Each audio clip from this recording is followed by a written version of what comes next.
بسم الله الرحمن الرحيم. أصدقائي وزملائي، أهلا بكم في حلقة جديدة من حلقات مهدي موك. النهاردة هنتعلم مع بعض فانكشن في مايكروسوفت اكسل اللي هي MID فانكشن. يلا بينا نروح نشوف المشكلة ونشوف هنحلها ازاي. المشكلة ان احنا عندنا دلوقتي مجموعة من الاسماء الموردين. الاسم بيحتوي على الاسم والكود في نفس الخلية، لكن احنا عايزين اسم المورد لوحده منفصل بدون الكود بتاع المورد. فاحنا هنحل المشكلة دي باستخدام الفانكشن في الاكسل اللي هي MID فانكشن. نشوف الاول الفانكشن دي بتتكون من ايه. بتتكون من 3 اجزاء.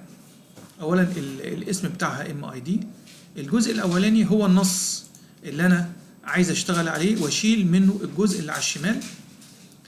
الجزء الثاني بتاع الفانكشن اللي هو الستارتنج بوزيشن، يعني انا عايز ابتدي اخد التكست اللي انا عايزه بداية من الحرف رقمه كام او ترتيب الحرف في النص اللي قدامي.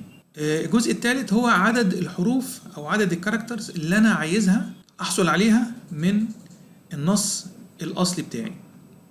فلو جينا طبقنا الفانكشن دي على الحالة بتاعتنا، فنبتدي هنا نكتب equal MID، نفتح الاقواس، وبعدين فين التكست اللي انا هشتغل عليه، فاختار النص اللي انا هشتغل عليه واحط الكوما، وبعدين بيقول لي انت عندك الستارتنج نمبر هو رقم كام. فلو جينا عدينا مع بعض كام حرف على الشمال انا مش عايزهم، هلاقيهم 9 حروف. 9 حروف، ادي 1 2 3 4 5 6 7 8، والسبيس اللي هي بتوين الكاركترز دي رقم 9. اذا انا عايز الحرف اللي يبتدي من رقم 10.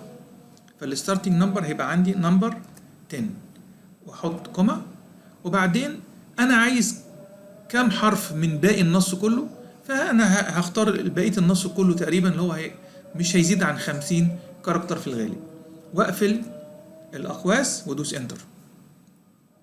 هلاقي ان انا حصلت على اسم المورد بدون الكود.